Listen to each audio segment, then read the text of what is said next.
പ്രകാശമേ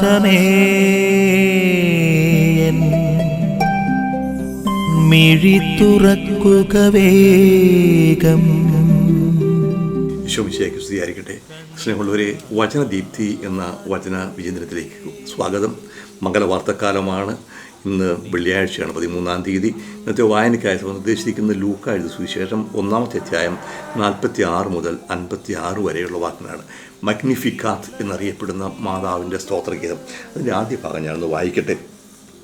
മറിയം പറഞ്ഞു, എൻ്റെ ആത്മാവ് കർത്താവിനെ മഹത്വപ്പെടുത്തുന്നു, എൻ്റെ ചിത്തം എൻ്റെ രക്ഷകനായ ദൈവത്തിൽ ആനന്ദിക്കുന്നു. അവിടുന്ന് തന്റെ ദാസിയുടെ താഴ്മയെ കടാക്ഷിച്ചു. ഇപ്പോൾ മുതൽ സകല തലമുറകളും എന്നെ ഭാഗ്യവതിയെന്ന് പ്രകീർത്തിക്കും. ശക്തനായവൻ എനിക്ക് വലിയ കാര്യങ്ങൾ ചെയ്തിരിക്കുന്നു. മറിയം കർത്താവിൻ്റെ ദാസിയാണ്. മറിയത്തിൻ്റെ ഇപ്പോഴത്തെ അവസ്ഥ ഓർക്കുക. വലിയ അപകടകരമായ സാഹചര്യമാണ്. മംഗലവാർത്ത സ്വീകരിച്ചു, അവൻ ഗർഭിണിയായി. താമസിയാതെ തന്നെ അവൾ 130 കിലോമീറ്റർ അകലെയുള്ള നസ്രത്തിൽ നിന്ന് 130 കിലോമീറ്റർ അകലെയാണ് ഐൻ കരീം എന്നറിയപ്പെടുന്ന സ്നാപയോഹന്നാൻ്റെ മാതാപിതാക്കന്മാർ ജീവിച്ചിരുന്ന സ്ഥലം, ജെറൂസലത്തിന് തെക്ക്.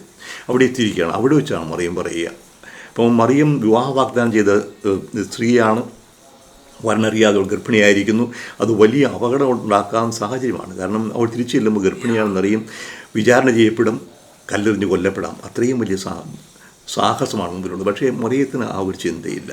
അവൾ കർത്താവിൻ്റെ ദാസി, കർത്താവാണ് എൻ്റെ നാഥൻ, എനിക്ക് സ്വന്തമായിട്ട് ജീവിതമില്ല, എൻ്റെ ജീവിതം കർത്താവിൻ്റെ കരങ്ങളിലാണ്. അപ്പോൾ ആ ഒരു വിശ്വാസം, ആ ഒരു ബോധ്യം വലിയ സന്തോഷമാണ്. ഇവിടെ ദുഃഖമോ ഭയമോ അല്ല, നിരാശയോ വിലാപമോ അല്ല, സന്തോഷമാണ്. എൻ്റെ ആത്മാവ് മഹത്വപ്പെടുന്നു. കാരണം കർത്താവ് എന്നെ സ്വീകരിച്ചിരിക്കുന്നു.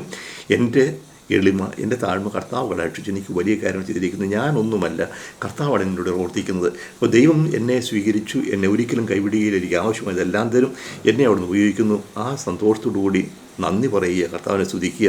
നമുക്കുമാകട്ടെ ഏതു ജീവിത സാഹചര്യത്തിലും ഭയപ്പെടാതെ, നിരാശ കൂടാതെ, ഉത്കണ്ഠ കൂടാതെ എൻ്റെ ആത്മാവ് കർത്താവിനെ മഹത്വപ്പെടുത്തുന്നു. കാരണം കർത്താവ് എന്നെ കടാക്ഷിച്ചു. ആ ഒരു ബോധ്യം നമുക്കുണ്ടാകട്ടെ.